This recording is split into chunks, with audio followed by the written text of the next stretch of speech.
Hello and welcome to interest.co.nz. I'm Janae Tibshirani and today I'm joined by Phil Goff for one of our double shot interviews. Now you all know Phil is a long-standing MP with the Labour Party and is also running in the Auckland mayoralty race. So Phil, thank you for having a chat with us. Thank you, Janae. It's a pleasure. Look, obviously, if we think about Auckland, the major issue is housing, and that's on everyone's minds. Auckland somehow needs to build about 25,000 houses to accommodate for the demand. I know it's a big issue, but what are some solutions that you would like to implement to curb this housing problem? Well, let me just qualify the premise. I think there are two issues in Auckland. One of them is certainly housing, and affordability and availability are the issues around housing. The second is a related issue, and it's transport infrastructure. This city it's a great place to live, but it faces two key problems. It faces impending gridlock on the roads, and it faces unaffordability for a growing percentage of New Zealanders who want to live in Auckland but can't afford to buy here. So let's come to the housing issue first. I don't think there's a single silver bullet solution, but if you look at it as a supply and demand problem, the critical problem is we are not building enough houses to meet the increase in population in Auckland, both by natural means, by internal migration and external migration. So the solution has to be, how do we build a whole lot more houses? I think looking at it from the building industry's point of view, if you follow what was happening, and probably in around 2002, 3, 4, we were building about 12,000 houses a year. That dropped to about 3,000 houses a year with the onset of the global financial crisis. The building industry needs certainty and it needs confidence. Otherwise it doesn't take on its apprentices. It's time lagged. It takes 5 years to train somebody to be a carpenter or a plumber or an electrician.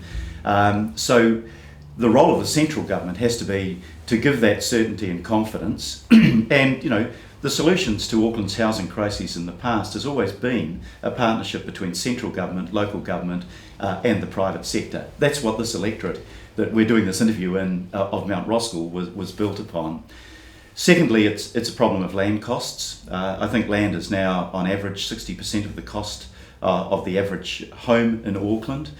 And we had a problem where we had a rural-urban boundary and we had controls on densification, so the city couldn't move out and it couldn't move up. And what happens when you've got 40 to 50,000 extra people moving into your city and it can't move up and out, then prices are going to explode. So we need to look at what we've done in terms of planning. We don't particularly want to sprawl, but if we get really big growth, you've got to allow that outward pressure as well, and you've got to stop that massive explosion in prices around the rural-urban boundary where people are making a killing on one side and other people are paying mortgages for 50 years to try to pay for the cost of getting into the house. With intensification, I think we have to allow that to happen. It shouldn't be, as people in the leafy suburbs are fearful of, going in with a bulldozer and knocking over the old villas and the beautiful streets. But there's plenty of places in Auckland where we can have higher density housing, which cuts down the cost of the housing and cuts down the cost of the infrastructure. Phil, if I can interrupt you there, which areas are you thinking? Herne Bay, Mount Eden, these areas with beautiful houses. What is your view on that? I'm keen on preserving New Zealand's heritage in Auckland. I don't want to see all of the villas wiped out, and I don't want to see the 21st century equivalent of the sausage flats in Mount Eden.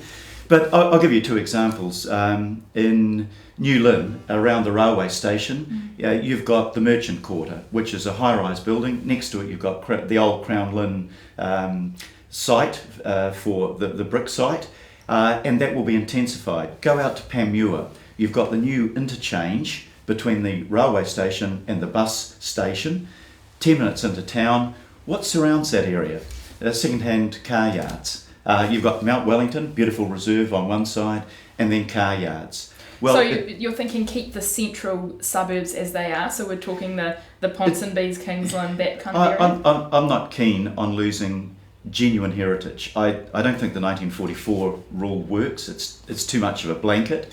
I think that you have to find balance in the outcome. But let's keep the best of our housing and the places where people love living, and let's look at the places that are due for urban renewal, but do it around your arterial transport routes and your hubs. That, to me, makes the most sense, as well as, of course, what we do in the CBD. CBD population in, 13 years has gone up from 9,000 to 29,000. And people's lifestyles are changing. Let's try to create options for people. We're not trying to force square pegs into round holes. Some people, I love the countryside, that's where I live. Some people love having a section. When your kids are growing up, it's a great asset. Other people starting off in life, apartment building. Other people, retirement villages. I've got 3 or 4 retirement villages in my electorate. People love living there. It's intensive, but good design, plenty of open space. Yeah, sure. That's my vision for what Auckland will look like. Keep the best and be smart in your intensification in the areas that are most suitable for that. Sure. I mean, the big question, Phil, is the funding. And you've mentioned in some previous reports I've read that rates rises isn't something you'd be keen on, but neither is selling Auckland's key assets. So where is the money coming from for this? That's a central question. Well, let's go through the options, because it's not rocket science. A 1% rate rise gives you about 14 million. You're talking about a major asset like the City Rail Link, $2.5 billion. You're going to have to put a huge rate rise to try to cover infrastructure out of rates. You can't do it. The population won't accept it. I think the Mayor is talking about 2.6 at the moment. It's more likely to be in the vicinity of that than using rates to fund infrastructure. Borrowing. You don't borrow ever for operational spending. That's not good housekeeping. You can borrow for long-term investment. But when I look at what Standard & Poor's has written about Auckland, they say, well, you borrow much more. We're at 260% at the moment. If you borrow up to 270%, then we're likely to downgrade your rating, and that's going to cost more for your money. So borrowing's not an easy answer. There are 3 other answers that I think make sense. One, I hate saying this as a Kiwi, I hate tolling. I've always wanted to drive down without worrying about paying to go on the roads, but it's something that I think there will be a compelling argument to do, simply because for our share as Aucklanders of the infrastructure costs, we've got to find it somewhere. And a user pays system where if I drive on the motorway every day, as I do, I should be paying more than my 94-year-old father who doesn't get out of his local suburb at all these days unless we're driving him. So there's going to be an element of user pays and a motorway charge. I mean, it's been speculated at $2 in peak hours for a trip when you go onto the motorway. I don't think we can avoid that. I would be misleading Aucklanders if I said there's an easy answer and it doesn't involve you paying in any way. Yeah. That's not the real world, and it's dishonest to propose that. Secondly, the government's got to come to the party. We are getting 2/3 of the country's growth. New Zealand can't succeed unless Auckland succeeds, and the Productivity Commission says at the moment we're spending $1.5 billion a year wasted productivity because of traffic congestion. So that's $1.5 billion we're just tipping down the drain because we're getting nothing for it except frustration and extra pollution. So I'm going to make the argument to central government. What's my advantage in running as a candidate? I know central government. I've been a minister for 15 years. I know what makes them responsive. And there are 2 things that will make them responsive.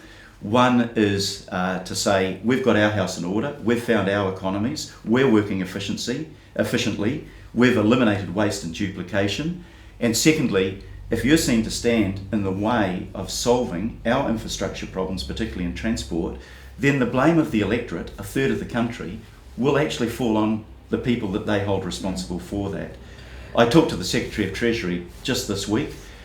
He's keen to have discussions after the election if I'm elected as Mayor. He understands the problem. I think the government has to be ready to move on that. Has the government been doing enough until this point? How No. Right. So how is that going to change when you've been sitting at the opposite end of the government? If you are elected as Mayor, how are you going to get the government to change the direction it's been going on up until this point? You've been opposing the government. Yeah. Well, first of all, if I'm Mayor, I'm running as an independent.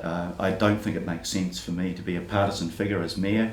My job would be to pull the council together, and it hasn't been working together. It's to bring the city together. And why would I put an obstacle up as, okay, if you're not a Labour voter, then I'm not representing you. I'm there to represent the whole city. But also, I have to deal with a government, whether it's a red government or a blue government. And to me, professionally, I can deal with either. My job is to promote Auckland, and the contest in some ways is an Auckland versus Wellington contest, not a Labour versus National. But why would government respond? I think they're starting to change now. I think they have realised that Auckland is facing huge problems. The government says they still want growth, they still want big immigration. Well, if they want growth and immigration, then they've got to be prepared to respond by helping meet the infrastructure costs to meet that growth. Otherwise, they're just creating a disaster for themselves, not only for Auckland, but for New Zealand. I think the logic is there. I'm confident that I can persuade a government that it needs to invest in the one internationally competitive city in New Zealand if we're to attract talent here, if we're to make the most of Auckland's potential to be the innovative and creative centre of this country. Do you think New Zealand in some ways has two economies? It has Auckland and the rest of the country. Yeah, and there's got to be a better regional development policy than unaffordability and traffic congestion in Auckland forcing people out. Yeah. That seems to be the most effective regional development policy at the moment. It doesn't make sense. I support regional development if you can find sustainable ways of doing it. Artificial regional development will not last beyond the subsidy that you pay to the regions, but why not try to get the regions to build to their strengths? That makes sense. I'm not greedy for all the growth to come to Auckland. I'd love to see it shared across New Zealand if you can find effective ways of doing it. So if you think there are sort of two economies in New Zealand, do you think the government should give local council, Auckland Council, more powers to legislate, the way that best suits Auckland, given we are sort of dealing with potential, as you might think, two different scenarios in New Zealand? Do you think the council should have more power? I think the short answer to that is yes.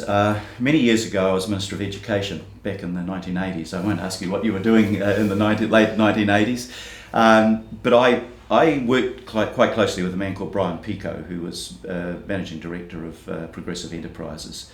And he talked about in education the principle of subsidiarity, that make your decisions closest to where the information exists to inform those decisions and closest to where those decisions will impact when they're put into effect.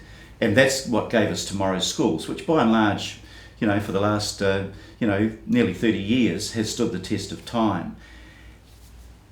You've created a super city in Auckland, but the government hasn't relinquished its control on the purse strings. A rating base cannot sustain a super city. So what you have to have is a way of ensuring that some of the funding comes down to the level of the responsibilities that you want the super city to pick up, and to devolve some of those responsibilities.